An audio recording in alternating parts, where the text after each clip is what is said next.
¿Se me escucha Sí, bien, no, doctor? sí, sí, se escucha muy bien. Bien.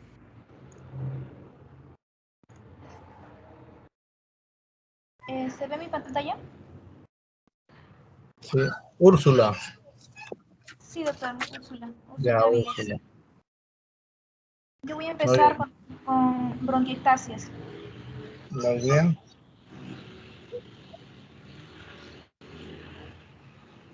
Ya bueno. Eh, bueno, primero definamos qué es una bronquiectasia, ¿no? Sabemos que es una enfermedad pues inflamatoria. Va a ser crónica de tipo progresiva. Y esto se va a referir pues a una dilatación irreversible de las vías respiratorias. Esto va a tener pues un compromiso, ¿no?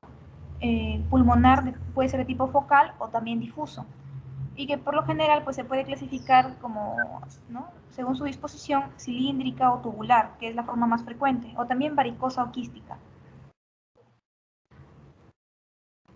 Etiología. Las bronquiectasias pueden formarse ya sea por causas infecciosas o no infecciosas, ¿no? Los indicios de esta etiología a menudo se obtienen de un patrón de daño pulmonar. A menudo se relacionan con una tuberculosis, puede ser secundaria a una tuberculosis incluso.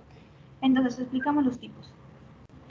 La bronquiectasia focal se va a referir más que nada a cambios bronquiectásicos en una zona determinada, localizada del pulmón.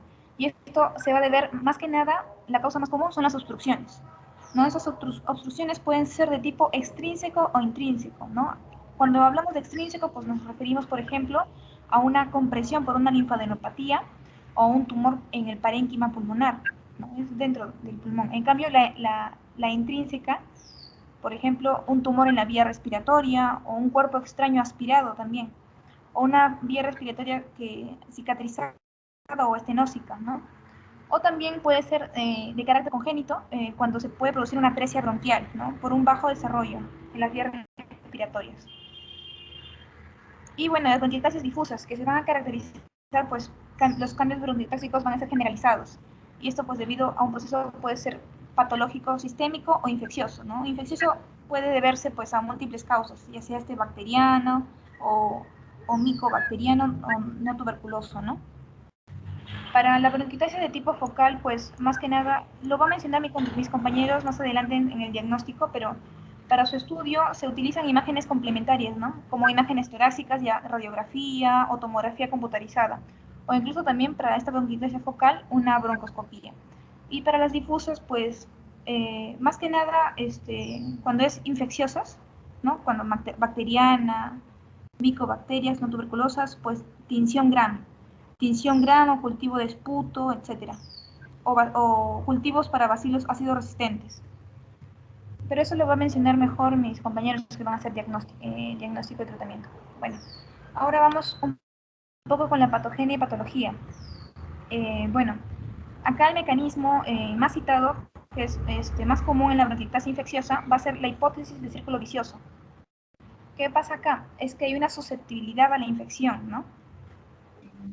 Por parte del árbol bronquial. Y también hay una deficiencia en la limpieza mucociliar, que es como un mecanismo de defensa. Entonces, en este, podría decirse, desbalance o este desequilibrio, pues va a permitir que algunos microorganismos, como la Pseudomonas aeruginosa, tengan esa propensión particular, ¿para qué? Para invadir o colonizar las vías respiratorias dañadas, ¿no?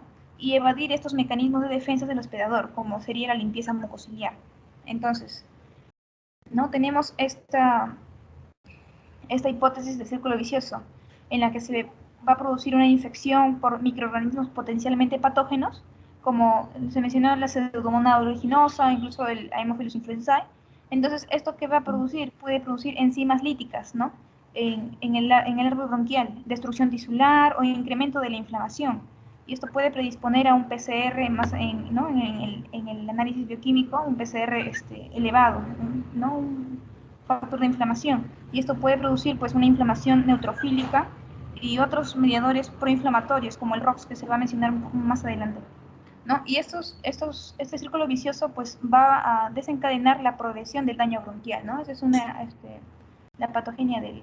Entonces, va a haber un deterioro de la depuración mucociliar, ¿no? Que es un mecanismo de defensa del árbol bronquial, y esto puede ser un resultado ya sea de trastornos hereditarios como la fibrosis quística, pulmonar me refiero, O también el síndrome de cilios dicinéticos. Eso lo voy a mencionar en la siguiente diapo. Y bueno, y se ha propuesto que una sola infección, por ejemplo, una neumonía por Bordetella pertussis o Mycoplasma pneumoniae, puede causar un daño grave a las vías respiratorias y una mala limpieza de las secreciones.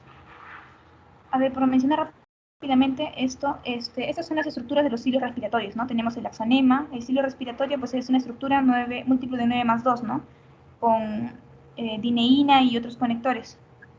También este es el cuerpo basal, que contiene centriolos y pie basales. Entonces, ¿qué pasa acá con las disinesias o falta de movimiento ciliar de tipo primario, ¿no? Esto se puede manifestar en diferentes órganos del cuerpo, ya sea en el oído, en las fosas y senos, ¿no? En el tracto genitourinario o incluso en el sistema nervioso central. Ahora lo que nos interesa es en el pulmón. ¿Esto qué va a producir en el pulmón? Un distrés respiratorio de tipo neonatal, ¿no? Por eso es su carácter congénito, en bronquitis recurrentes, o también, como es nuestro caso, bronquiectasias. Esto lo saqué de la revista del Sevier. Bueno, sigamos. Entonces, eso es con respecto a los síndromes de cilios dicinéticos, ¿no? ¿Qué más? Entonces, la presencia de microbios va a inducir a una inflamación crónica, ¿no? Con el daño consecuente de la pared de las vías respiratorias. Y también una alteración continua de la limpieza de las secreciones, ¿no? Y también estamos en esa propagación constante de infección, inflamación, por eso el carácter crónico de la enfermedad.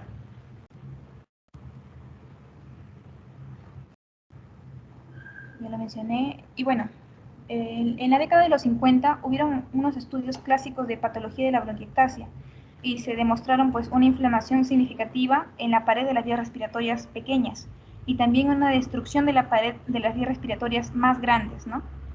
Entonces, ¿qué se propuso? Que hay dilatación, pérdida de elastina, del músculo liso y del cartílago. Por eso es que es irreversible. Y también se propuso que las células inflamatorias en las vías respiratorias pequeñas van a liberar proteasas y otros mediadores, como las especies reactivas de oxígeno, ¿no? Y también otras citocinas proinflamatorias, que van a dañar las paredes de las vías respiratorias más grandes.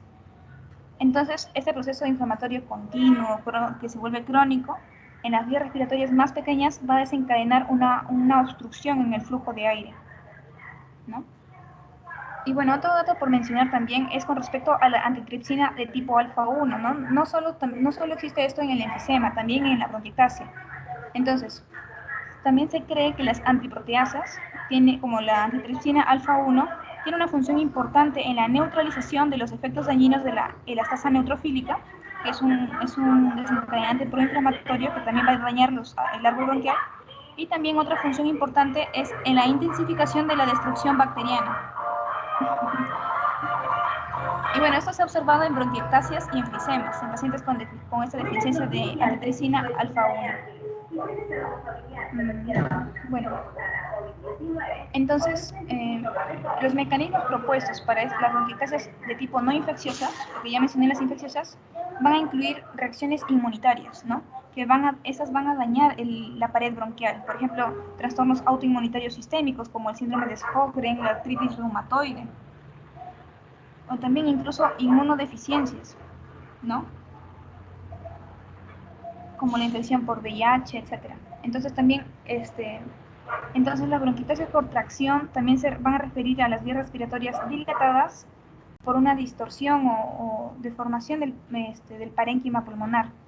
Y esto como resultado se va a dar en la fibrosis pulmonar, ¿no? Por ejemplo, en la fibrosis por radiación o también una fibrosis pulmonar de tipo idiopática. Bueno, eso sería con respecto a la definición, etiología y patogenia, doctor. Eso sería mi parte. Muy bien, Úrsula.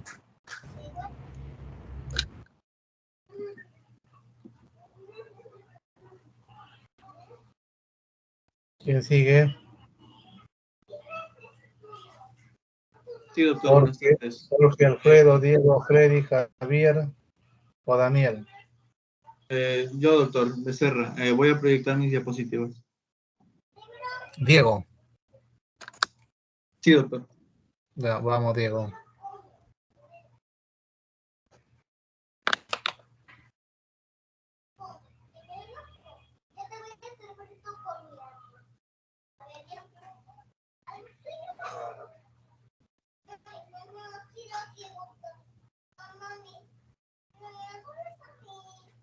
¿Me confirman si se aprecia mi pantalla, por favor?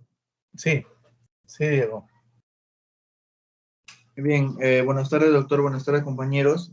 Soy el alumno Becerra Romero Diego y continuando con la exposición, vamos a hablar de etiología, clasificación, clínica y diagnóstico, ¿no? De bronquiectasias.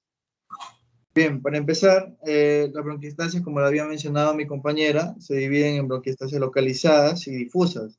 Dentro de las bronquiectasias localizadas, tenemos lo que son las infecciones, en el cual los virus implicados son el adenovirus, el virus influenzae, el sarampión y la rubiola, ¿no? Entre las bacterias que podríamos destacar están los estafilococos, la Klebsiella y gérmenes anaeróbicos, ¿no? La tuberculosis también es una causa frecuente, ¿no? De bronquiectasias. Bueno, en este caso de predominio en lóbulos superiores, ¿no? Luego tenemos las obstrucciones endobraquiales, ¿no? En el cual la causa más común en adultos es lo que es el carcinoma pulmonar, ¿no? Aunque no da lugar a bronquiectasias al estar limitada la supervivencia del paciente, los tumores endobranquiales benignos, como por ejemplo los carcinoides, debido a su crecimiento lento, sí se asocian a las bronquiectasias. Bueno, otras causas de obstrucción son la compresión extrínseca, ¿no? Por adenomegalias o la estenosis cicatricial, ¿no? De tipo posinflamatoria. Bueno, en niños la causa más frecuente vendría a ser la aspiración, ¿no? De cuerpos extraños. Y bueno, otras causas podría ser el pulmón hipertransparente unilateral, o también conocido como el síndrome de McLeod-Swire-James, ¿no? En el cual son bronquiectasias quísticas congénitas, ¿no? Y agenesia, o también hipoplasia de la arteria pulmonar, ¿no? También otras causas como el secuestro pulmonar, las epileptasias posoperatorias, ¿no? Bien, con respecto a las bronquiectasias difusas, bueno, podría ser de origen pulmonar, ¿no?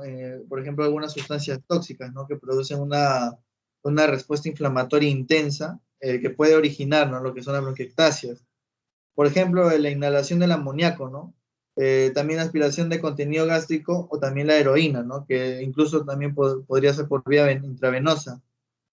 Bueno, también tenemos las infecciones bacterianas necrosantes como el estafilococo aureus, la Klebsiella, la tuberculosis, o también de tipo víricas, ¿no? Como la adenovirus tipo 7 y 21. La asociación de asma y bronquiectasias es conocida, ¿no? Y no siempre se encuadra en la aspergilosis broncopulmonar alérgica, ¿no? De origen extrapulmonar, tenemos lo que es la aspergilosis broncopulmonar alérgica, ¿no? Que, bueno, se debe pensar en ella si se aparecen bronquiectasias centrales, ¿no? Por ejemplo, en un asmático refractario al tratamiento. También inmunodeficiencias congénitas o adquiridas, ¿no? Comúnmente asociadas son las inmunodeficiencias variable común, ¿no? Por ejemplo, en el déficit selectivo de las subclases, ¿no? De la inmunoglobulina G, por ejemplo, ello, ¿no? Y la panhipogamaglobulinemia, ¿no? Otras infecciones, por ejemplo, por el VIH, ¿no? Que intervienen múltiples factores, como por ejemplo las infecciones bacterianas recurrentes, ¿no? Que parece ser lo que es lo más importante. También los defectos disfuncionales de los linfocitos B, las alteraciones de la función ciliar, ¿no? Y la lesión directa, ¿no? Por el virus de la vía aérea. También la fibrosis quística, ¿no? Que es una enfermedad hereditaria más frecuente y potencialmente letal, ¿no? Más que todas las personas de raza blanca. En las vías aéreas pueden estar colonizadas también de forma persistente, por lo que son las muqueaides, ¿no? Los estafilococos aureus, el virus influenzae, también a veces por la Escherichia coli, ¿no? Bueno, es frecuente también la sinopatía, ¿no? Y la esterilidad en el varón, por obliteración más que todos los conductos deferentes, principalmente por las alteraciones bioquímicas. También tenemos lo que es la discinesia ciliar primaria, ¿no? Que agrupa una serie de entidades en las que se produce una alteración en la estructura y la función, ¿no? De los cilios, por lo que así se altera lo que es la eliminación bacteriana. Los pacientes suelen tener sinusitis, ¿no? Bronquiectasias o inclusive lo que es la otitis, ¿no?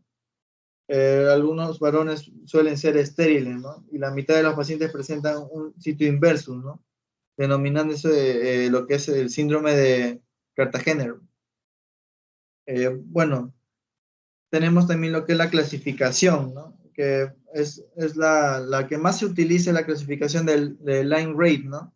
Y podemos decir que las bronquiectasias se dividen en tres tipos: bronquiectasias cilíndricas o tubulares, que vendrían a ser la dilatación exclusiva, ¿no?, de la vía aérea, sin aumento del diámetro distal.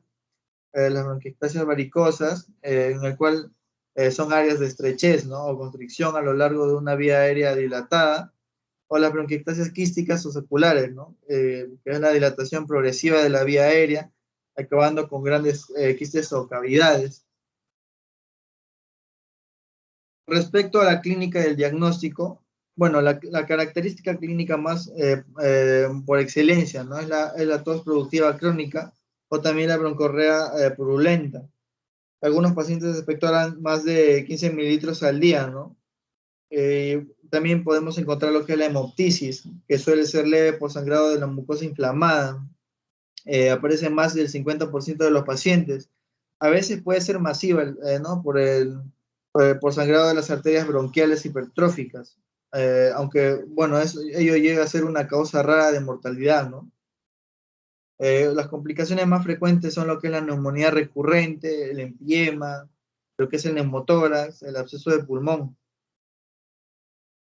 Se encuentran a menudo crepitantes inspiratorios y expiratorios, ¿no?, en bases, y bueno, puede haber roncos y sibilancias también. El paciente puede tener sinusitis crónica y pólipos nasales. Y si la afectación es grave, se pueden observar también lo que son las acropaquias. Eh, bueno, con respecto al diagnóstico, la radiografía de tórax puede ser normal, ¿no? O a veces hay imágenes en nido de golondrina, raíl de trambia o anillo de sello, ¿no? Aunque son, bueno, muy poco sensibles y específicas, ¿no? Y se observan mejor con la tomografía computarizada de alta resolución. Eh, Suele haber obstrucción en el flujo aéreo también, ¿no? Y la hiperreactividad bronquial es frecuente. Para poder confirmar un diagnóstico, en la actualidad se realiza lo que es la tomografía computarizada de alta resolución, ¿no? Los hallazgos característicos son dilatación de las vías respiratorias. Por ejemplo, podría ser un diámetro de la vía aérea, ¿no? Una vez es 1.5 aumentado del diámetro, ¿no?, normal de la arteria pulmonar adyacente. También la ausencia de disminución del calibre de la vía aérea, ¿no? Bueno, es patológico encontrar una estructura tubular a menos de 1 centímetro de la pleura, ¿no? También el engrosamiento de la pared bronquial, ¿no? Y signos de secreciones impactadas, como por ejemplo lo que se observa en el patrón de árbol en brote, ¿no? Bueno, en el caso de la fibrobroncoscopía, sí está indicada si hay hemoptisis, ¿no? Y cuando las bronquiectasias están localizadas.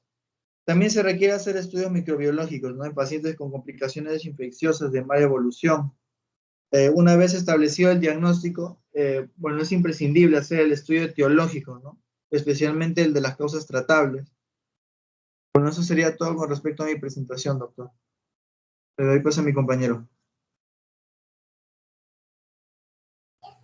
Bien, Diego, bien.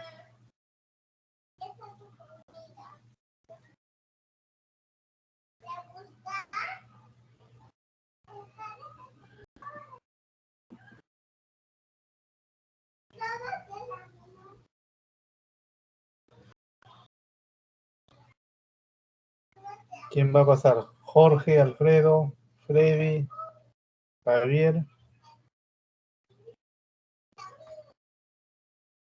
Daniel.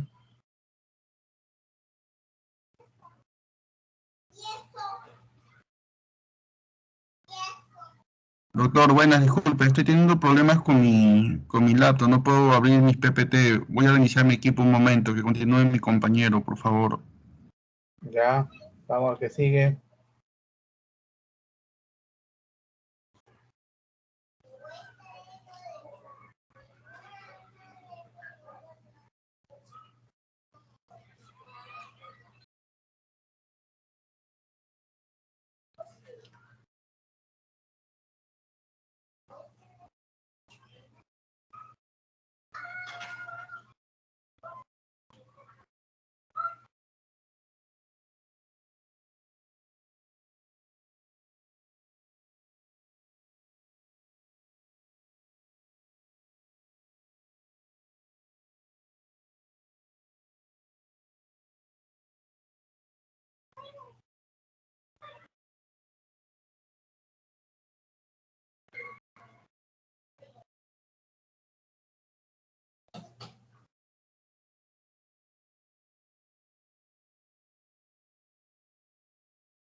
¿Quién sigue?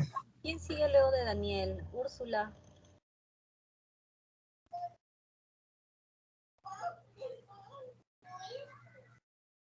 Chicos.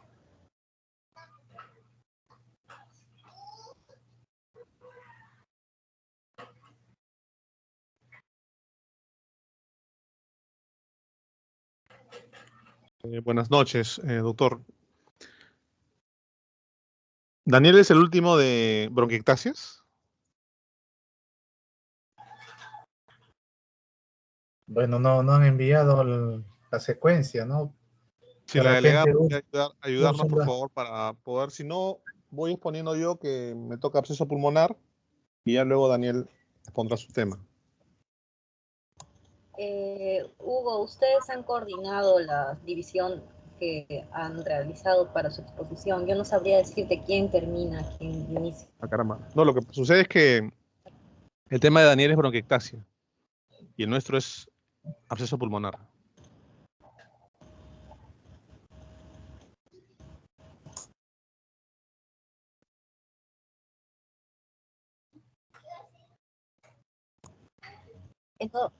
En todo caso, me parece que sigue Jorge Cahuina, sí. Avisa, por favor. Doctor, buenas noches.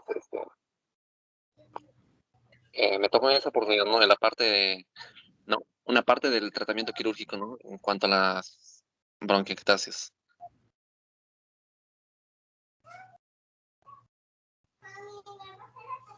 Bueno, la embolización, ¿no? En cuanto a la embolización, nosotros podemos decir que es un tratamiento, en- es un tratamiento que va a ser usado generalmente, ¿no? En muchas partes del cuerpo, en el cual hay unas malformaciones también arteriovenosas, por ejemplo, en el pulmón, ¿no?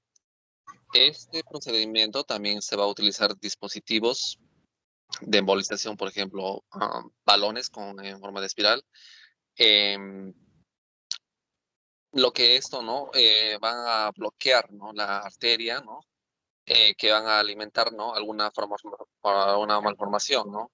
Generalmente, con frecuencia, esas malformaciones pueden ser, ¿no? Pequeñas, ¿no? Y van a ser múltiples.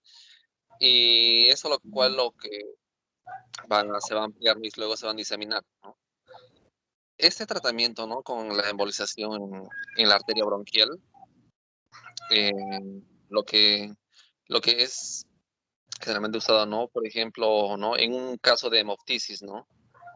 Que es una complicación en un tratamiento que no haya funcionado, ¿no? Por ejemplo, en el caso de una bronquiectasia, ¿no? Las causas, pues, múltiples, ¿no? Por ejemplo, sabemos que la hemoptisis es un, eh, es un signo, ¿no? No solo de la bronquiectasia, ¿no? Es en la tuberculosis, en un aspergiloma, en un cáncer de pulmón, en un procesos infecciosos. Y y gracias, ¿no? A esta embolización de arteria, se ha reducido, ¿no? La mortalidad, ¿no? Significativamente que era antes de, ¿no? 85 a 50, cuando han sido, ¿no? Han sido tratados. Como lo mencioné, ¿no? Anteriormente, aquí está, ¿no? La hemoptisis, ¿no? em, va a ser una complicación de un tratamiento en una bronquiectasia, ¿no? Lo que va a originar, ¿no? En caso de por ejemplo, una rotura de los vasos bronquiales, en el cual va a haber una expectoración, ¿no? De sangre a nivel de la boca, ¿no? Aquí también vemos en este cuadro, ¿no? La bronquiectasia, en cuanto a su tratamiento, una vez que se ha hecho una sospecha clínica, ¿no? Se ha realizado el tratamiento, em, ya sea tratamiento con medicamentos, ¿no? En caso de que no haya habido una mejoría, eh, vemos, ¿no? Al último que un proceso, ¿no? Que se va a utilizar la embolización, ¿no? Eh, para una embolización de arteria bronquial, ¿no? Se recomienda algunas indicaciones siempre. ¿No? Se va a realizar el uso de una terapia para pacientes que tengan como un signo, ¿no? La hemoptisis y una intervención en caso, ¿no? Preoperatoria para detener ese intenso, ¿no? Sangrado, ¿no? Aunque estas indicaciones también podemos decir que em, mm, también van a ser, ¿no? El otro tratamiento, ¿no? Va a ser quirúrgico, en el cual va a haber una resección de la fuente de sangrado, ¿no? En el cual no todos los pacientes van a ser, van a recibir, ¿no? Este tratamiento quirúrgico, debido a que a múltiples enfermedades pulmonares que van a subyacer a esto. Entre estos, ¿no? Por ejemplo, vemos generalmente, ¿no? Esa terapéutica va a tener un importante papel, ¿no? Más que todo en la mitigación más de la hemorragia. En los procedimientos complementarios, lo que se hace es una tomografía computarizada, ¿no? En la cual se ayudan en base a eso para ubicarse, ¿no? Y una arteriografía también ha demostrado recientemente muy útil, en la cual la planificación, el uso de la embolización, ¿no? En la arteria bronquial. En el cual también el agente embólico, el cual es de elección, es un compuesto de partículas de alcohol povilínico, generalmente es de 350 a 500 micras de diámetro, en el cual esta embolización, ¿no? Se usa instrumentos, como mencioné, de uso de espirales de platino, que son de acero inoxidable, y unos otros dispositivos, incluyendo globos desmontables. Y existen contraindicaciones para este tratamiento, ¿no? Para esa realización de ese procedimiento también hay una incapacidad, ¿no? Para evitar la embolización de esas ramas. em, es para que en caso de que se conduzca una mielitis transversa. En cuanto para que tengamos un éxito en este procedimiento, la embolización para una arteria bronquial inicialmente es efectiva cuando ya haya un control, ¿no? De la hemoptisis, en la cual casi en 75% de esos pacientes que se ha realizado, se ha corregido, ¿no? La hemorragia. Sin embargo, la tasa de éxito a largo plazo va a ser menos favorable, ¿no? En esos pacientes que se han experimentado, ¿no? Y en este caso también esta enfermedad, em, en algunos casos la recurrencia de sangrado em, va a continuar, ¿no? En algunos casos. Bueno,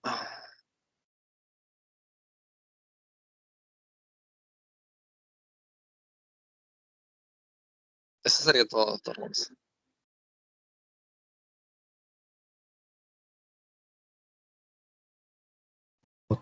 Tu parte del tratamiento invasivo, ¿no? Sí, doctor, así es. Ya, ¿alguien más de bronquiectasias? Doctor, ¿se me escucha? Sí, Doctor, Daniel. bueno, yo hablaré sobre tratamiento en las bronquiectasias, ¿no? ¿Me permite un momento? Bueno, dentro del tratamiento de las bronquiectasias podemos mencionar como una preintroducción, ¿no? Que bueno, después del asma y del EPOC, es la tercera pues, enfermedad inflamatoria crónica más frecuente de las vías aéreas, ¿no? Y siempre guarda una relación estrecha con estas dos enfermedades, ¿no? Podemos mencionar de un tratamiento etiológico, ¿no? Que deriva pues de encontrar la causa para poder tratarlo, ¿no? Este tratamiento es específico y debe iniciarse precozmente, ¿no? Y esto nos va a ayudar a controlar, a tener un mejor control clínico y evitar una progresión del daño pulmonar, ¿no? Y en cada control clínico se debe revisar pues el tratamiento de la enfermedad base, ¿no? Y dentro después como observamos en esta tabla, en la causa de bronquiectasia con tratamiento específico, ¿no? Tenemos el déficit de la producción de anticuerpos, ¿no? De inmunoglobulinas. Entonces el tratamiento específico va a ser inmunoglobulinas intravenosos o subcutáneos, ¿no? Otra enfermedad base, pues podemos encontrar la aspergilosis broncopulmonar alérgica, que se sugiere usar el tratamiento específico es corticoides orales antifúngicos y en el déficit de antitripsina alfa 1 pues se evita la exposición a tabaco o otro contaminante, ¿no? También se da alfa 1 antitripsina intravenoso. También tenemos el reflujo gastroesofágico, ¿no? Donde el tratamiento es inhibidores de la secreción de ácido gástrico, infecciones por Mycobacterium no tuberculoso, y bueno, se trata según las guías y tipo de la micobacteria, enfermedades asociadas como EPOC, asma, enfermedades sistémicas, enfermedad inflamatoria intestinal, ¿no? Y se usa pues un tratamiento de la enfermedad de base, ¿no? Dentro de las oclusiones bronquiales valoramos la cirugía o dilatación bronquial, y para bronquitis difusa se suele usar macrólidos, que también tiene un efecto antimicrobiano, discinesia ciliar primaria, ¿no? Con técnicas de aclaramiento mucociliar, fibrosis quística, que se usan moduladores del CTFR, TNASA, ¿no? También encontramos tratamientos de la infección bronquial, ¿no? Dentro de estos podemos dividirlo en tratamientos de la infección bronquial aguda y infección bronquial crónica, ¿no? Entonces, dentro de la infección bronquial aguda, el patógeno más concurrente es la Pseudomonas aeruginosa, ¿no? Y se demuestra que pues guarda una asociación entre la infección bronquial con el pronóstico de los pacientes, ¿no? Con bronquiectasia, ¿no? Y el tratamiento se basa en la erradicación de este germen, ¿no? De la Pseudomonas aeruginosa. Dentro de la infección crónica, el tratamiento consiste pues, en disminuir el máximo la densidad bacteriana, ¿no? Y esto se suele hacer con controles bacterianos de muestras de vías aéreas respiratorias bajas, ¿no? Donde pueden hacer una semicuantificación de las unidades formadoras de colonia. Este tratamiento nos va a ayudar pues, a romper el ciclo vicioso de la inflamación y la infección, ¿no? Y así poder enlentecer el deterioro clínico funcional del pulmón, ¿no? Se recomienda el tratamiento prolongado de antibióticos en los siguientes casos, ¿no?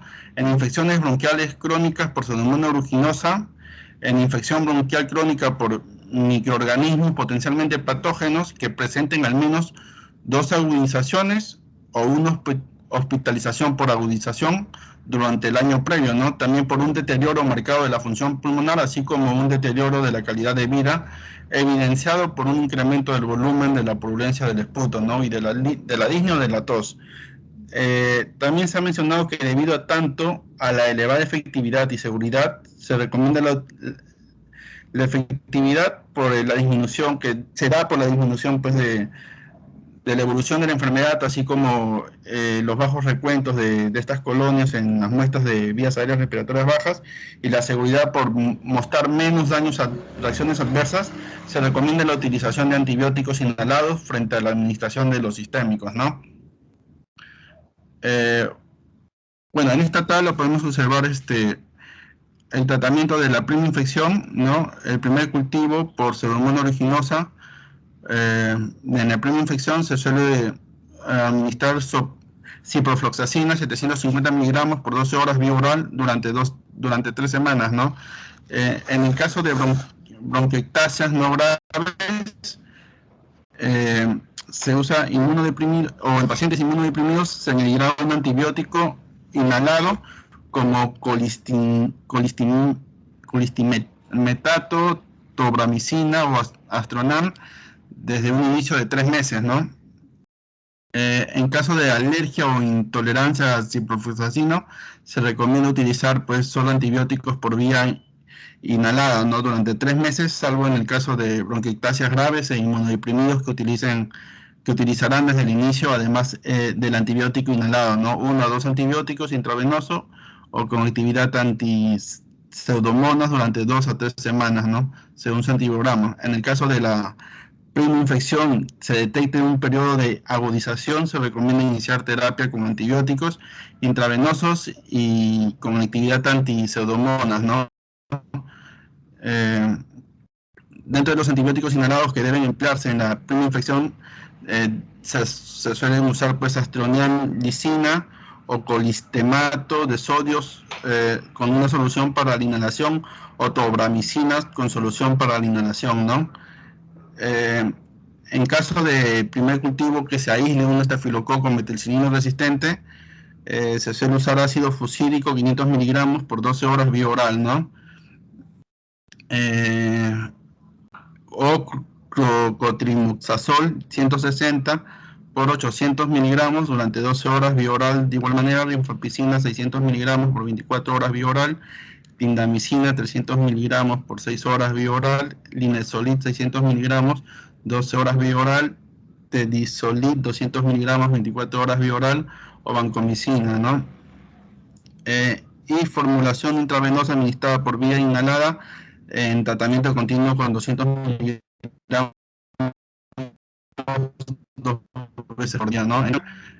Por pseudomonas aeruginosa, pues se suele usar astronamicina con solución para inhalación, igual que ciprofloxacino, colistenato, gentamicina o tobramicina, ¿no? Por infección del SARS, con vancomicina en formulación intravenosa administrada por vía inhalada en tratamiento continuo, unos 250 miligramos 2 veces por día en infección crónica por estenotrofomonas maltófilas con colistenato de solución para inhalación en microorganismos potencialmente patógenos. Pues gentamicina es una formulación intravenosa empleada por vía inhalada, 80 miligramos 2 veces por día en tratamiento continuo, ¿no?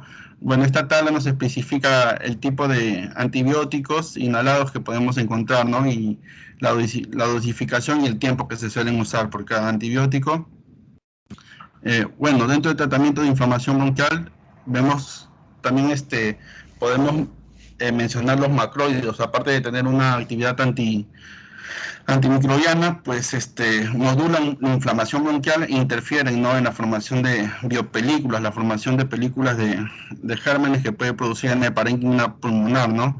Este antibiótico, bueno, este macrólido reduce a la vez el número de agudizaciones, así como la cantidad de secreción de esputo, ¿no? Y mejora la calidad de vida y atenúa el deterioro funcional pulmonar. También dentro del tratamiento de inflamación bronquial, pues vemos corticosteroides inhalados, ¿no? Esto solamente no se recomienda, mejor dicho, de un uso rutinario, ¿no? Ya que puede aumentar la susceptibilidad de infecciones, ¿no? Y se suele indicar en pacientes con hiperactividad bronquial, así como en asma, broncorrea, ¿no? Dentro del tratamiento de obstrucción del flujo aéreo, pues tenemos beta-adrenérgicos de acción corta, como el salbutamol o el terbutalina, y esto se suele aplicar antes de la fisioterapia respiratoria, ya que facilita el drenaje de secreción. También se suele utilizar antes del empleo de antibióticos inhalados o antes de la solución salina hipertónica, ¿no? También tenemos beta-adrenérgicos de acción prolongada en pacientes con obstrucción de flujo aéreo sintomático, y anticolinérgicos que solamente está indicado en casos de asma o EPOC coexistente, ¿no? Dentro de los aspectos nutricionales, pues podemos mencionar que en los pacientes con bronquiectasias existe un gran riesgo de desnutrición, ¿no? Y esto es debido al mayor requerimiento energético que se da por el aumento del trabajo respiratorio y por la inflamación crónica, ¿no? Y toda evaluación clínica debe haber una valoración nutricional, ¿no? De forma que forme parte de una evaluación integral en un paciente con bronquiectasia, ¿no? Y en esta evaluación es indispensable medir el índice de la masa corporal, así como valorar la ingesta y la pérdida de peso en el tiempo. Dentro del entrenamiento muscular existe un programa de ejercicios, un programa de rehabilitación respiratoria donde se indica a pacientes estables, ¿no? Y el programa tiene una frecuencia de 3 veces por semana, que es supervisada durante un mínimo de 8 semanas. Estos programas han mostrado eficacia, ¿no? Y bueno, encontramos pues técnicas manuales como la modificación del flujo expiratorio lento, modificación del flujo expiratorio rápido, ¿no? El posicionamiento y técnicas instrumentales, ¿no? Dentro de las complicaciones que presenta la bronquiectasia puede ser la hemoptisis, ¿no? Y en estos casos de presentar pues hemoptisis debe evitarse la utilización de fármacos inhalados, ¿no? Así como la fisioterapia respiratoria, ¿no? Hasta las 48 horas después desde la resolución, ¿no? de la causa de la hemoptisis, ¿no? Y bueno, el esputo hemoctóico suele sugerir pues algún tipo de infección que se suele tratar con una terapia antimicrobiana, ¿no? La cirugía, se menciona la lobectomía y las segmentectomías solamente como único tratamiento curativo en caso de bronquiectasias localizadas, y en el trasplante pulmonar está indicado en una enfermedad pulmonar crónica en estado avanzado con evidencia de progresión de la enfermedad, ¿no? Y en donde se estima una supervivencia inferior a 2 años una vez empleado todos los recursos terapéuticos disponibles, ¿no? Dentro de las indicaciones de trasplante pulmonar podemos ver que tiene una frecuencia de volumen expiratorio máximo durante el primer segundo, pues inferior al 30%, o una pérdida rápida de la función pulmonar en pacientes con afección grave, así como en insuficiencia respiratoria crónica hipercápnica, en hipertensión pulmonar por presión sistólica de la arteria pulmonar mayor de 35 milímetros de mercurio, y agudizaciones o complicaciones graves frecuentes como neumotórax o hemoptisis recidivantes, ¿no? Bueno, doctor, eso sería todo en cuanto a mi exposición.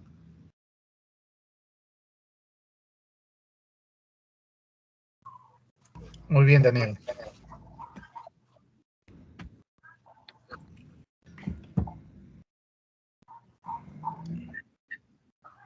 Ahora, ¿qué pasa? Ahora, ¿quién viene?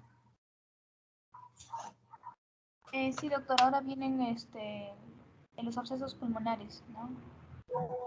Ahí van a presentar Ya, los compañeros. ya un ratito para hablar sobre las bronquiectasias.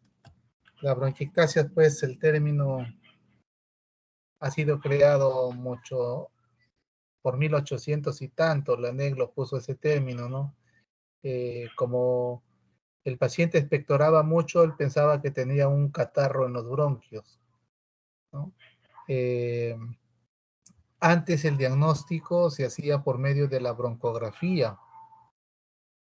La broncografía era hacer una broncoscopía, introducir una sustancia de contraste, y esto se distribuía por el árbol bronquial, se tomaba su radiografía y se veía la morfología de la distribución de los bronquios, de las alteraciones, de las dilataciones, porque su nombre lo dice, ¿no? Bronquiectasia, ¿no? Dilataciones bronquiales.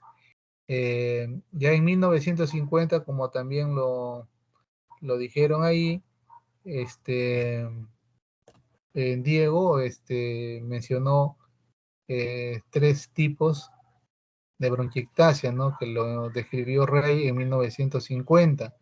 Mire, de 1950 hasta la actualidad sigue vigente esa clasificación, ¿no? Que son las cilíndricas o tubulares, ¿no? Las varicosas, y las otras son las secuelares o quísticas. Generalmente las secuelares o quísticas, como ahí han revisado de repente Diego, son muchos bronquios están hacinados ahí, y eso acumula secreciones y es un tosedor crónico, porque la bronquiectasis en sí no es una enfermedad. La bronquiectasia es una consecuencia de una inflamación crónica, de una infección. Acá en el Perú tenemos a la tuberculosis a la cabeza de la bronquiectasia de pacientes hospitalizados, ¿no? Entonces, el diagnóstico ya pasó a la historia, ya la broncografía, con la llegada y la tecnología y mejoramiento de las imágenes, pues las tomografías son las que hacen el diagnóstico ahora. El diagnóstico es tomográfico de una bronquiectasia. Como ya existe una alteración anatómica ahí, se va a producir un círculo vicioso. Nosotros producimos menos de 100 centímetros cúbicos de secreción bronquial.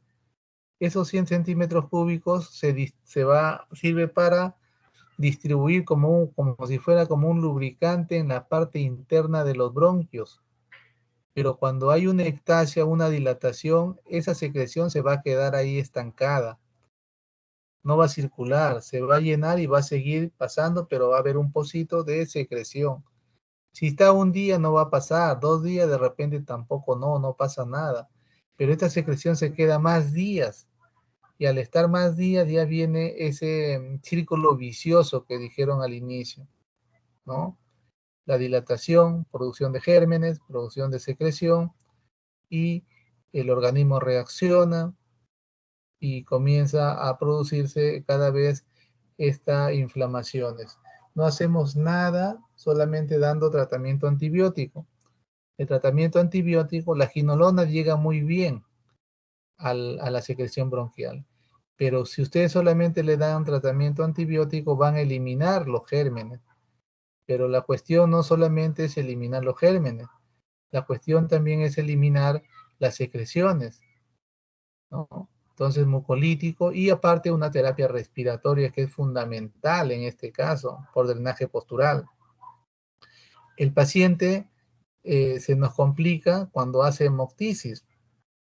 Está lleno de secreciones y tiene hemoptisis. Entonces acá viene el dilema.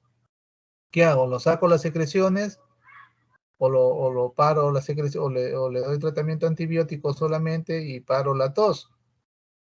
¿No? Porque si le paro la tos ya no va a botar secreciones.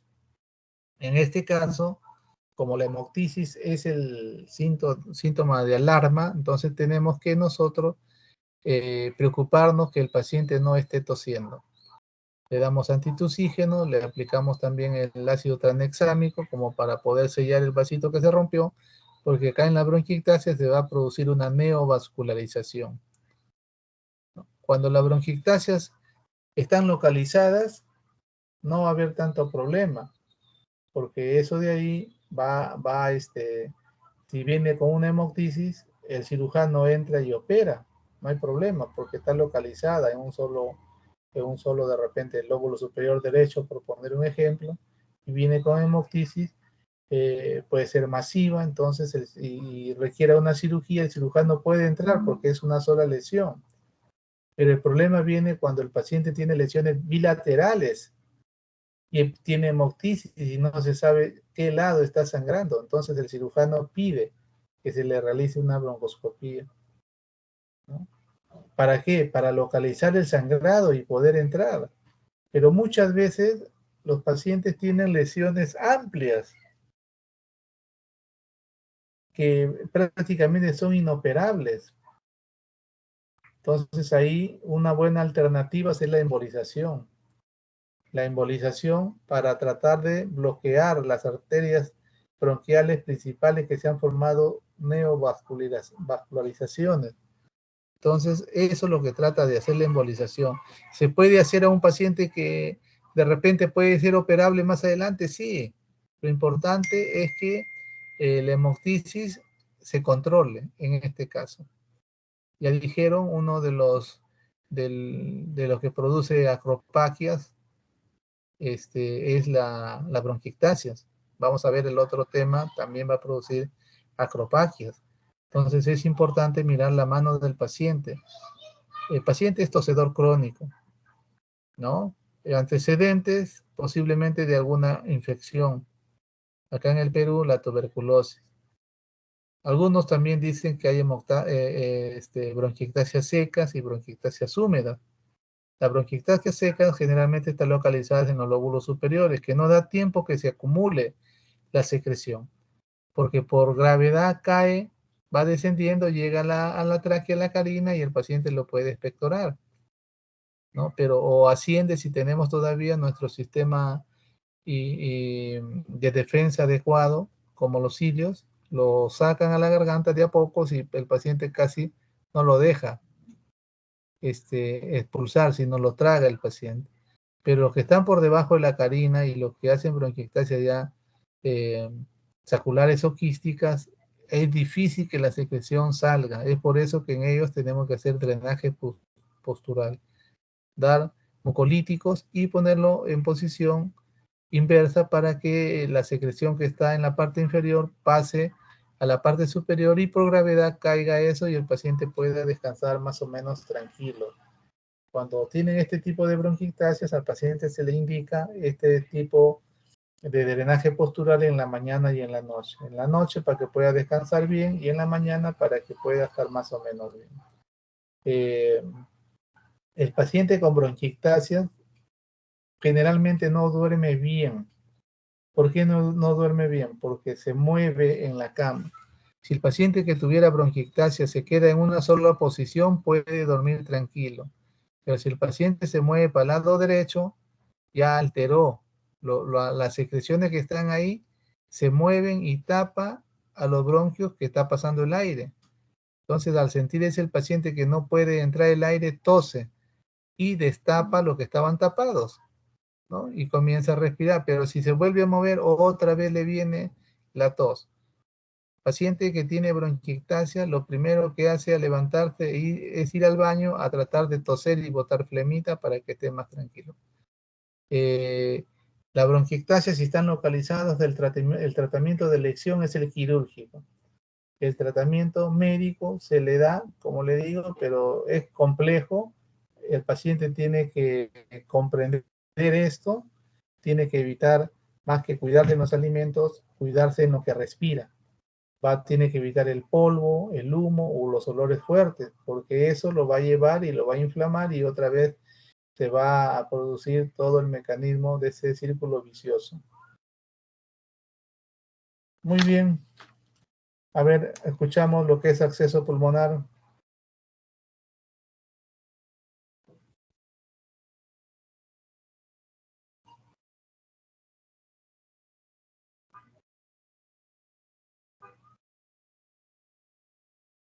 Delia.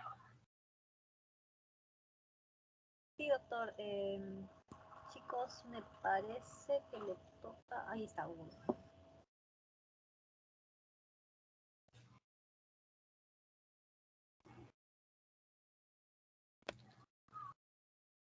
Ya. ¿Quién empieza?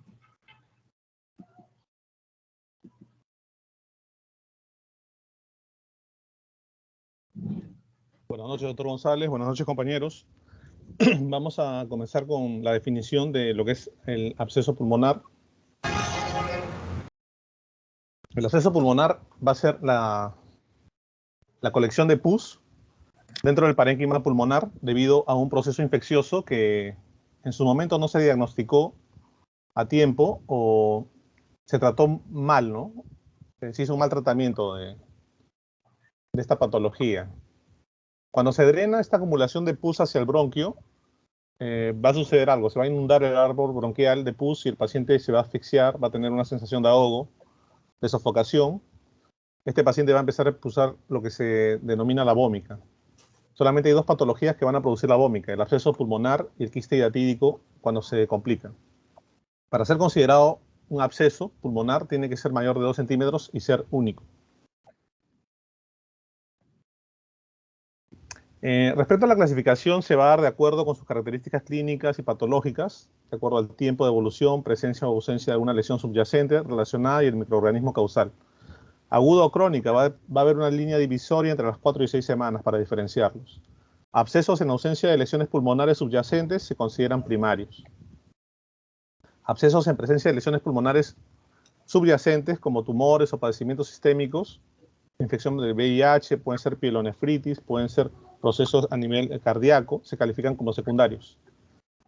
Los abscesos pulmonares inespecíficos van a ser aquellos en los cuales no se aísla algún patógeno sospechoso en el esputo. La mayor parte de estos se van a deber a bacterias anaeróbicas. Y los abscesos pulmonares pútridos se van a aplicar a los abscesos pulmonares por bacterias anaerobias y se caracterizan por el olor desagradable y distintivo del aliento, del esputo o del líquido del empyema.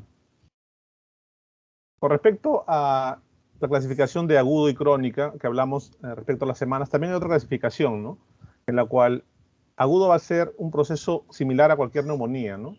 Los alvéolos se van a llenar de exudado, los vasos van a estar trombosados, favoreciendo la necrosis y sobreinfección del tejido.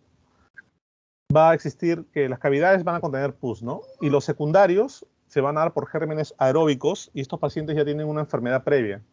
Como mencionamos anteriormente, a nivel, por ejemplo, de los riñones, una pielonefritis, a nivel del corazón, una endocarditis. En el caso de los pacientes postrados con lesiones en la piel como las escaras, úlceras, en esos pacientes se dan estos procesos pulmonares crónicos.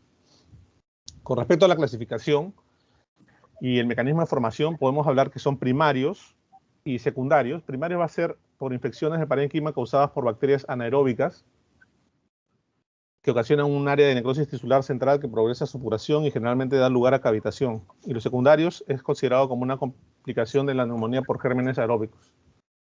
En estas circunstancias lo que va a suceder es que como es un proceso muy semejante a una neumonía, como sabemos, pues en la neumonía está comprometido el pulmón, sobre todo los alvéolos. Estos alvéolos que contienen aire para que se pueda producir y realizar el intercambio gaseoso van a estar comprometidos. Ya no van a contener aire, van a contener secreciones, en el caso de los abscesos pulmonares.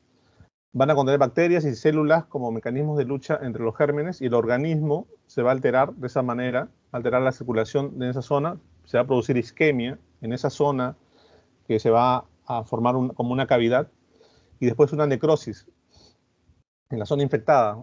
El organismo va a tratar de protegerse, ¿no?, ante el ingreso de estas aspiraciones que se dan, formando como una coraza que va a favorecer para que la infección no siga avanzando. Y esa coraza al final va a quedar como una cavidad. Y todo el pulmón que se quedó rodeado por esa coraza es destruido, es licuado, ¿no? Pero esa pus tarde o temprano va a tener que salir hacia un lado y lo más común es que tenga comunicación con el bronquio. Ahí va a venir lo que nosotros conocemos como la vómica. Con respecto a los abscesos pulmonares primarios, se va a dar por aspiración de contenido orofaríngeo, por inoculación pulmonar de gran número de bacterias. Las bacterias que colonizan la cavidad bucal van a ser las principales génesis de este tipo de abscesos. Y se dan en personas que normalmente estaban en una condición normal, ¿no? El 70% de alteraciones de conciencia aspiran durante el sueño. Lo que sucede es que estos abscesos se van a dar cuando aspiramos las bacterias anaeróbicas y se va a producir un proceso inflamatorio, un proceso tipo neumonía. Y ahí es lo que viene un problema, ¿no? Que vemos una radiografía, vemos la radiopacidad, entonces hacemos un diagnóstico de neumonía, le damos equivocadamente tratamiento para neumonía y eso es un grave error, ¿no? Porque en ese momento estamos perdiendo la oportunidad de que este pulmón se recupere y lo condenamos a que se cavite. Entonces esto tenemos que tomar bastante atención, no confundirlo con una neumonía que una radiografía nos podría hacer confundir. Con respecto al absceso pulmonar primario, hay un crecimiento anaeróbico que depende principalmente de la pérdida de los mecanismos de defensa del aparato respiratorio. Ocurre cuando la oxigenación tisular disminuye por destrucción del tejido o por disminución de su irrigación. Este tipo de abscesos pulmonares primarios, que hablamos que eran únicos, menor de 2 centímetros, tienen como factores predisponentes alcoholismo, epilepsia, boca séptica, coma, enfermedad cerebrovascular. Lo que sucede con este tipo de abscesos es que se va a producir en personas que tuvieron un trastorno de la conciencia, ¿no? Como el caso de los epilépticos, los que han sido operados, los que han ido al odontólogo a hacerse una curación, una extracción de alguna pieza dentaria, por ahí van a entrar los gérmenes, ¿no? Los que consumen bebidas alcohólicas también, se duermen, a veces vomitan, aspiran lo que acaban de comer o acaban de tomar y por ahí entra el germen, ¿no? Aspiran el contenido gástrico. Y con respecto a la fisiopatología, la secuencia va a ser esta, ¿no? Una neumonitis, luego un necrosis y un absceso. Y los sitios donde se desarrolla más comúnmente este tipo de abscesos van a ser en el pulmón derecho. ¿Y por qué? Por razones anatómicas obvias, ¿no? El bronquio derecho es más ancho, más corto, es más probable que por ahí se pueda aspirar estos tipos de gérmenes.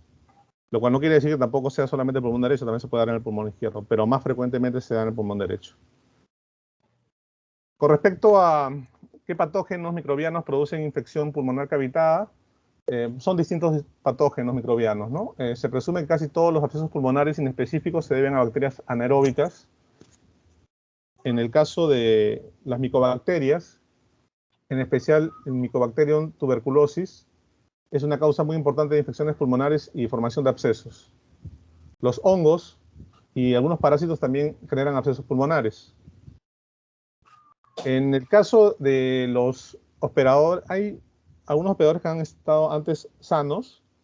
Es probable que un absceso pulmonar agudo que se desarrolle en un paciente joven que antes estuvo sano, en especial si se relaciona con un cuadro de influenza, nosotros debemos sospechar que estamos ante la posibilidad de un germen de Staphylococcus aureus, ¿no? Este patógeno suele observarse con facilidad en la tinción de Gram, el punto de cultivo, y es urgente iniciar un régimen terapéutico empírico contra Staphylococcus aureus resistente a meticilina. En el caso de hospedadores inmunodeprimidos, los patógenos sospechosos son los bacilos gram-negativos endéricos, especialmente Klebsiella pneumoniae. Y con respecto a la etiología, muchas lesiones pulmonares que no son de origen microbiano pueden semejarse a un absceso pulmonar, como un infarto pulmonar, bronquiectasias, carcinoma necrosante, secuestro pulmonar, vasculitis, quistes o bulas con acumulación de líquido. Y en algunos casos, los abscesos pulmonares múltiples son consecuencia de émbolos sépticos y muy a menudo se asocian a endocarditis de la válvula tricúspide. Eso sería todo, doctor.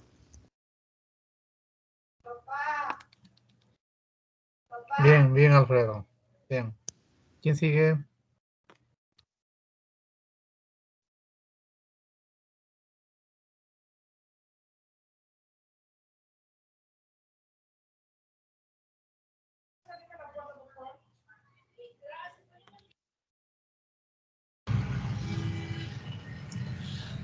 Doctor, ¿me escucha?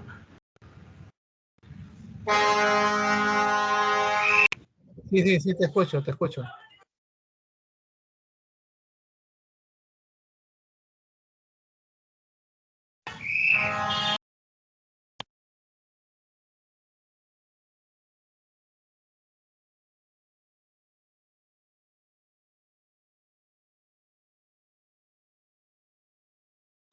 Bien. Vamos a continuar con la exposición. Mi nombre es Freddy Amado.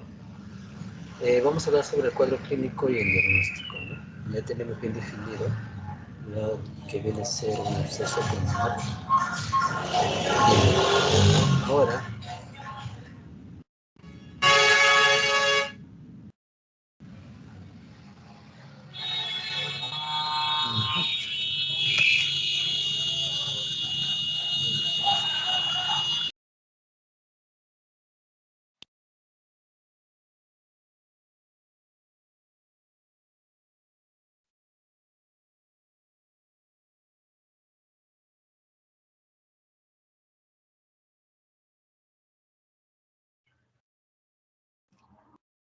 Freddy, no se te escucha, Freddy. Tienes el micro apagado, Freddy. doctor, lo que pasa es que hay mucha bulla donde estaba y me fui a un lugar más tranquilo. Por lo menos un poco porque se puede escuchar bien la cuestión. Más disculparemos. Bien, vamos a continuar. Entonces, vamos a hablar de ser el cuadro clínico y el diagnóstico, ¿no? De un absceso pulmonar. Bien. Vamos a tener nosotros en consideración 4 etapas, ¿ya? La etapa de prevómica, la etapa de supuración, la etapa vómica y luego tenemos la etapa posvómica. Pero vómica es porque viene en verdad el término que es vómito, ¿no? Pero esto no es un vómito cualquiera.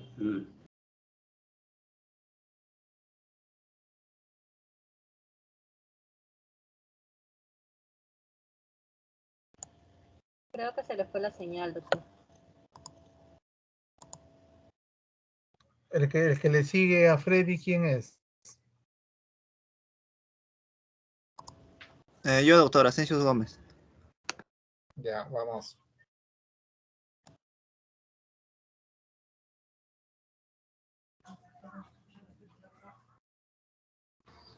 En un momento voy a presentar, doctor.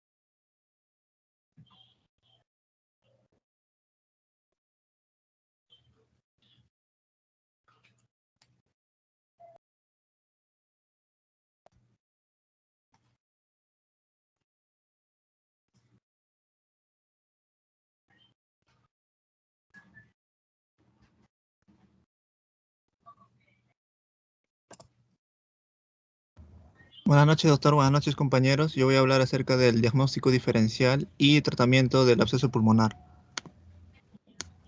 Bueno, soy el alumno Asensios Gómez Javier Eduardo y, bueno, voy a hablar acerca primero del diagnóstico diferencial. Bueno, ¿qué enfermedades van a simular lo que se refiere, ¿no?, al absceso pulmonar? Una de las enfermedades que va a simular mucho, ¿no?, el absceso pulmonar va a ser la tuberculosis pulmonar, ¿no?, por el compromiso del estado general que va a provocar esta, y también por ser una enfermedad de evolución crónica, ¿no? Otra enfermedad que también puede simularla va a ser, por ejemplo, el paciente que va a presentar expectoración fétida, ¿no?, abundante y mucopurulenta, como son en la presencia de bronquiectasias, ¿no? Por lo tanto, el diagnóstico diferencial debe plantearse con estas dos enfermedades fundamentalmente, ¿no?, con la tuberculosis pulmonar y con las bronquiectasias. Eh, También vamos a mencionar, ¿no?, que el diagnóstico diferencial se va a dar con la vasculitis en el caso de que tenga una granulomatosis con poliangitis. También con la presencia de tumoraciones, que va a ser importante que debamos diferenciarlo. También que tenga un cuerpo extraño, ¿no?, que haya sido aspirado y que también esto se pueda presentar. Esto va a presentar este cuerpo extraño que ha sido aspirado también va a presentar un absceso, ¿no?, asociado. También hay que descartarlo y sobre todo cuando tengan una evolución tórpida, ¿no? También los tumores se pueden abscedar en general y una situación también que debemos mencionar va a ser la broncoestenosis, ¿no? También mencionar, ¿no?, que hay que descartar otras situaciones como las micóticas, tuberculosas, etcétera, ¿no?, de este tipo de abscesos pulmonares. Bueno, en relación al tratamiento del absceso pulmonar, el tratamiento de un paciente con absceso pulmonar, es decir, ¿no?, la medida más importante del tratamiento va a ser la antibioterapia, ¿no? Como es una flora microbiana mixta, se debe combinar un anaerobicida, ¿no?, con una droga que cubra también a las gram negativas. Una de las drogas muy eficaces para el absceso pulmonar va a ser la clindamicina o el metronidazol, que también es un bactericida potente, ¿no? El tratamiento de un absceso pulmonar no debe ser inferior a las 6 semanas. Inclusive muchos estudios han demostrado que es preferible mantenerlo por 2 meses, ¿no? También vamos a mencionar que los inhibidores de la beta-lactamasa también van a ser drogas muy eficaces para el absceso pulmonar. También la amoxicilina con ácido clavulánico también es muy efectivo. Generalmente estos pacientes no necesitan un tratamiento quirúrgico, ya que van a responder cuando la terapéutica antibiótica se hace con drogas eficaces, ¿no?, como estos dos medicamentos, la clindamicina o el metronidazol. Si optamos también por la penicilina G sódica, es también muy útil, ¿no?, como un anaerobicida. Tenemos que dar dosis altas, ¿no? Cuando es un absceso pulmonar cuyo mecanismo sospechamos que haya sido por vía hematógena, generalmente va a ser producido por el Staphylococcus aureus, ¿no? Entonces la droga de elección va a ser la cloxacilina, ¿no? Bueno, algunos esquemas se pueden combinar, ¿no? Pueden combinar penicilina sódica también con clindamicina, ¿no?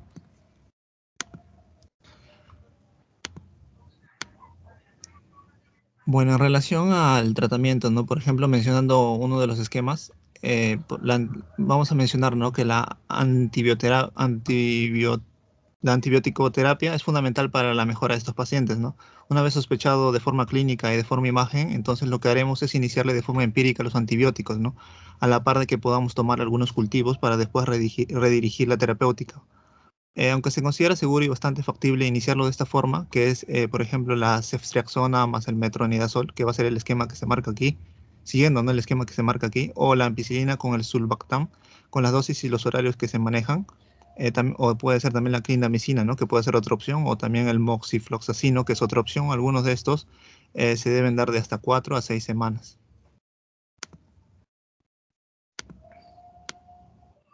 Bueno, ahora bien, un régimen alternativo puede ser, ¿no?, la piperacilina con el tazobactam, o puede ser el artapenem o la amoxicilina con el ácido clavulánico, ¿no? También, por último, vamos a tener también como una opción el moxifloxacino, en los cuales vamos a observar que estos van a ser unos regímenes alternos, ¿no?, que se pueden manejar. Cualquiera de estos, de preferencia, primero por vía intravenosa, y una vez mejorada la situación se puede realizar por vía oral, ¿no? El seguimiento de hasta 4 o 6 semanas, aunque alrededor del quinto día se va a ver la mejoría, ¿no? Se comienza a disminuir el tamaño de este absceso y entonces podemos llegar a terminar una terapéutica hasta por 4 semanas, ¿no?, o extenderse hasta 6 semanas acorde a evolución. Como decíamos, ¿no?, el tratamiento antibiótico no debe ser inferior a las 6 semanas. El lugar también vamos a mencionar de adquisición de la infección va a ser importante.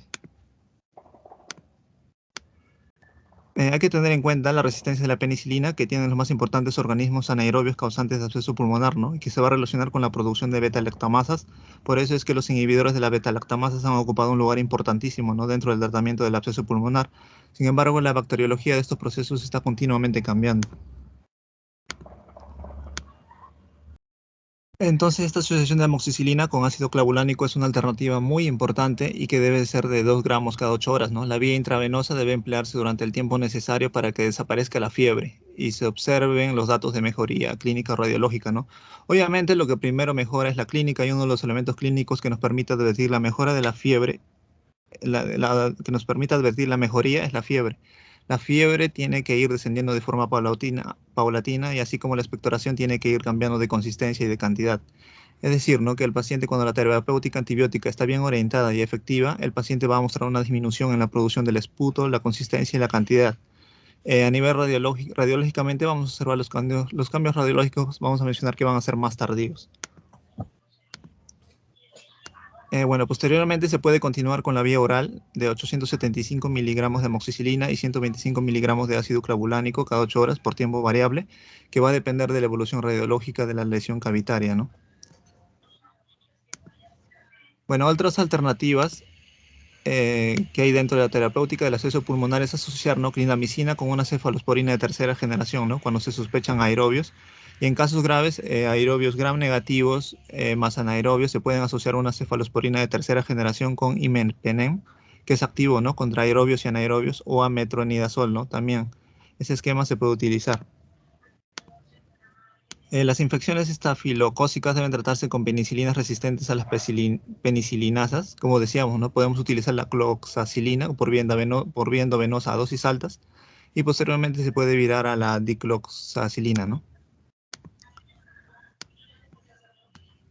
Bueno, en el caso de que fallara el tratamiento médico que mencionamos, se va a plantear la alternativa quirúrgica, ¿no? El tratamiento quirúrgico en la actualidad es excepcional, ¿no? Sin embargo, ya que vamos a mencionar, ¿no? Que hasta el 90% de los casos con una buena combinación de antibióticos, estos pacientes van a evolucionar favorablemente. En los casos con mala evolución se puede hacer en un drenaje percutáneo, ¿no? Bajo control por medio de fluoroscopio.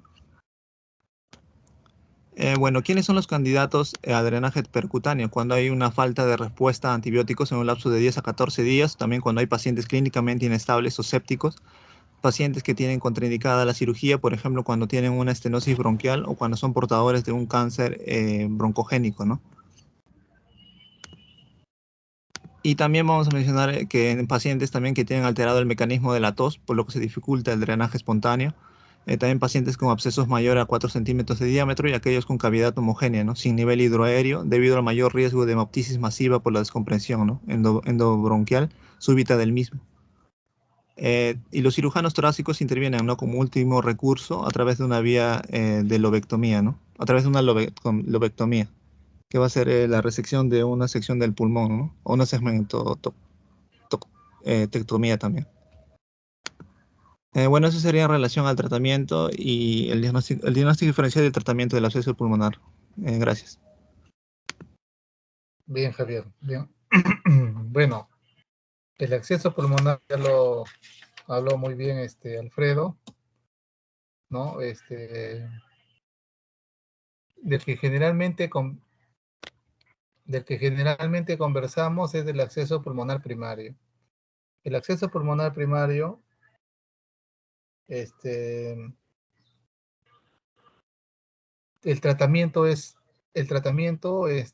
diagnóstico es clínico sobre todo, ¿no? ¿Cómo vamos a pensar que uno puede hacer que esté haciendo su acceso pulmonar?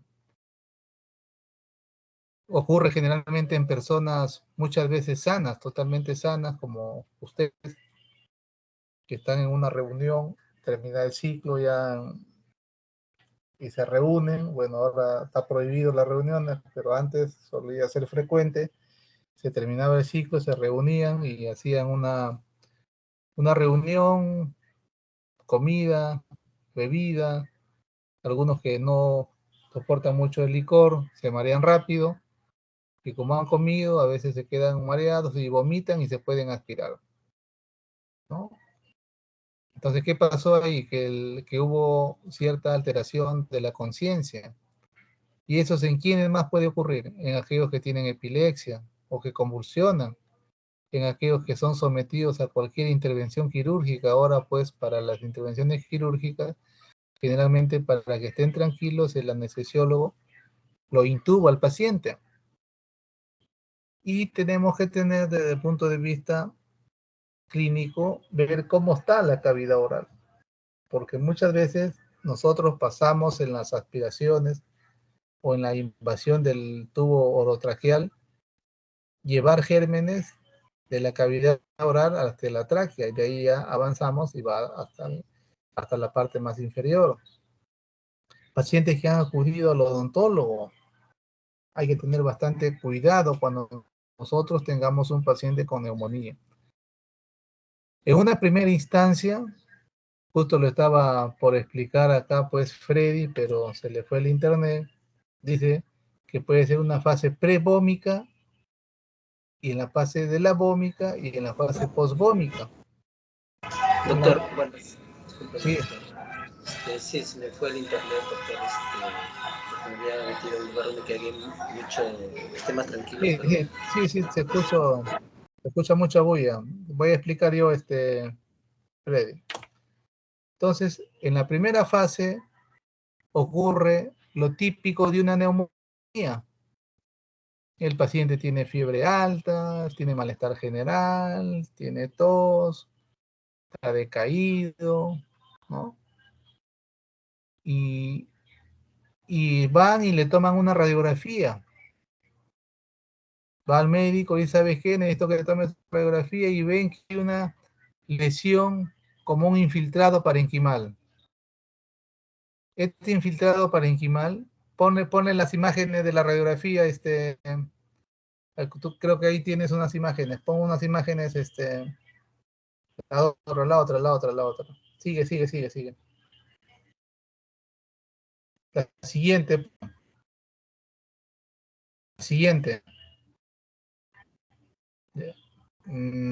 Bueno, déjalo.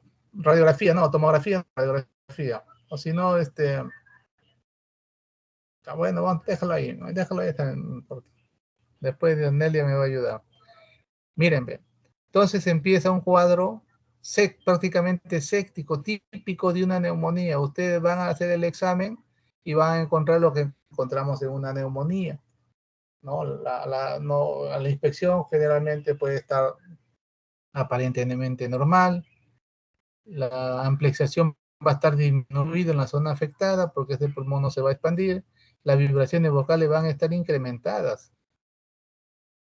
Y podemos encontrar crépitos, como en este caso de acá. Hay otras más típicas, por ejemplo, hoy está haciendo una neumonía, ¿y qué hacen? Le dan tratamiento para la neumonía, le dan sus macrólidos, le dan su cefalosporina, y después el paciente ya bien, bueno, ahí se ve la cavidad, pero antes de la cavidad se va a ver una radioopacidad. Entonces el paciente va, recibe y dice, ¿qué pasa? No mejoro. Y después viene con la vómica, ya viene con la cavidad. A ver, Nelia, proyecta una diapositiva, a ver, de un acceso pulmonar típico, ya con su cavidad. Entonces el paciente ya viene con la cavidad. Y ahí a cualquiera se da cuenta, pues este es un acceso pulmonar, pero nosotros tenemos que ir a pensar que sea un acceso pulmonar cuando encontremos. Proyéctala, a ver, ¿cuál? A ver, ¿cuál? Baja un poco más, para ver, baja un poco más. Baja. Ya, esta de acá, la que está arribita, la que está ahí tres juntas. Proyéctalo.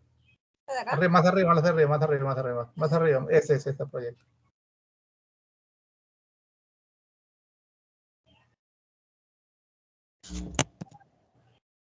Por ejemplo, viene el paciente y lo vemos. A ver, amplíalo. Ya, por ejemplo, viene el paciente. Tenemos una imagen como la de en medio, por decir, la de en medio. Vamos a dejarla la de en medio. Que se ve una ligera infiltrado, ¿no? Un ligero infiltrado. Y uno dice, pues mira, acá está haciendo una neumonía y le da tratamiento. y después el paciente llega como la siguiente, que está en la mano derecha. Por ejemplo, viene ya con esa cavidad. Con esa cavidad ya se dan cuenta todos que es un acceso pulmonar. ¿Ya?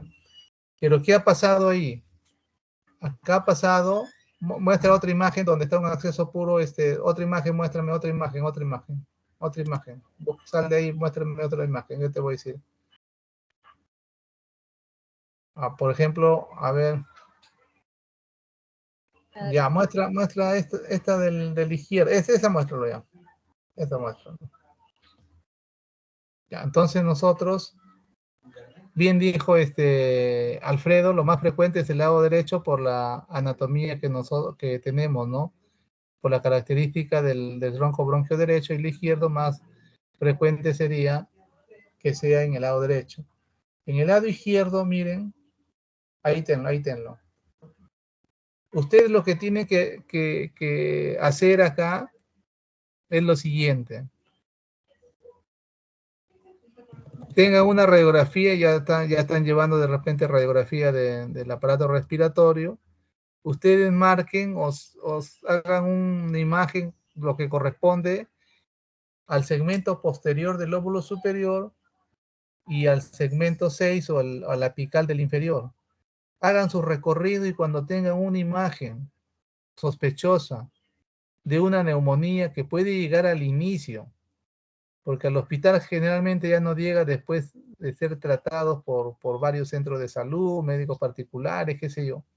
Nos llega ya casi complicado como lo que estamos viendo en este momento. Pero esto en una primera instancia no fue así, sino fue una radioopacidad. Pero como nosotros creemos que es una neumonía solamente y no preguntamos si es que fue a una reunión, no preguntamos si ha sido operado últimamente, no preguntamos si convulsiona o sufre de epilepsia, no preguntamos eso y lo más probable es que tenemos acá. Ya cuando tenemos esta cavidad, una cavidad con nivel hidroaéreo tan típico de paredes gruesas, la característica de un acceso, entonces eso ya se drenó, se fue al árbol bronquial, ¿no? Inundó el árbol bronquial. Y al inundar, el paciente tiene dificultad para llevar el aire hasta la parte de los alveolos. Entonces va a sentir una sofocación y va a toser y viene el mecanismo de defensa, la tos, y lo trata de expulsar el contenido que está ahí. Pero la característica de esta bronquia es totalmente diferente a la del quiste hidroactídico, porque en esta de acá va a ser una secreción purulenta, maloliente. Ni el paciente tolera ese olor, ¿no? Cuando ya te ha diagnosticado, tiene que recibir tratamiento, ¿no? Tratamiento con antibiótico. Acá tiene que ir un medicamento que cubra anaerobios, ¿no? Y el que cubre anaerobios son las clindamicinas, el metronidazol, también amoxicilina más ácido clavulámico, de ahí otro más potente, pero generalmente nosotros lo podemos tratar con eso. El tratamiento, como lo han mencionado también, Javier, el tratamiento es largo. Tenemos que ir evaluando cómo va el paciente. Primero lo hospitalizamos nosotros 1 o 2 semanas para darle tratamiento antibiótico endovenoso, pero todavía sale para que reciba en domicilio por 6 a 8 semanas todavía. Entonces con vía oral. Y vamos viendo y al final tenemos que ver que esa cavidad se vaya reduciendo. En algunos se reduce totalmente, pero en algunos no. En algunos queda la cavidad. Al quedar la cavidad va a ser un nido fácil para la exposición que van a hacer de micosis, porque ahí se va a meter el aspergilio y va a formar su aspergiloma, y eso también va a ser causa de las hemoptisis. Pero si la cavidad crea de 5 centímetros para más no se reduce, tiene indicación de tratamiento quirúrgico, porque acá puede haber hemoptisis, acá va a ser un cultivo para que el aspergilio lo invada y haga pues la etapa de tumor del aspergilio, el micetoma, y el tratamiento quirúrgico nos va a solucionar. En una primera instancia, cuando vemos esos niveles hidroaéreos o el paciente todavía tiene esa sensación o la expectoración es maloliente, nosotros solemos también hacer broncoscopía con la intención de lavar todo ese contenido, de botar esa secreción purulenta, maloliente, ¿no? Y eso ayudamos, pero también hacemos interconsulta a medicina física para que le enseñe, dependiendo dónde está la cavidad, que adopte ciertas posiciones. ¿Para qué? Para que el contenido de la cavidad drene al bronquio, pues, y lo bote, ¿no? Mientras menos contenido tenga la cavidad, mejor para el paciente, mejora más rápido, damos la opción a que cierre, se junte las paredes. Esa es la intención, de llegar a que exista una cicatriz nada más. Muchas veces se ha logrado eso, pero en algunos no se puede. Y al final, como les digo, termina en la intervención quirúrgica. Muy bien. Interesante el acceso pulmonar. Y esto es otro también, el acceso pulmonar crónico, que lleva a las acropaquias. Ya vimos 2 patologías de las 5 que producen, ¿no? La bronquiectasia y el acceso pulmonar. Muy bien. ¿Qué, van a continuar o con la exposición, Nelia? Sí, doctor. Nelia, ¿Escucha? ¿van a continuar con la exposición? Sí, vamos a continuar, doctor. Ya, vamos a ver, el que sigue. Seguiríamos con el siguiente tema, ¿verdad? O Freddy va a exponer, porque me parece que Freddy todavía faltaba. ¿Me escucha, doctor? Sí. Doctor, sí tengo listo todo mi EPP, pero como le dije, la bulla aquí es bastante y como que incomoda, ¿no? Creo que a ustedes también les incomoda. Y he querido irme a un lugar más tranquilo, pero ahorita no se puede.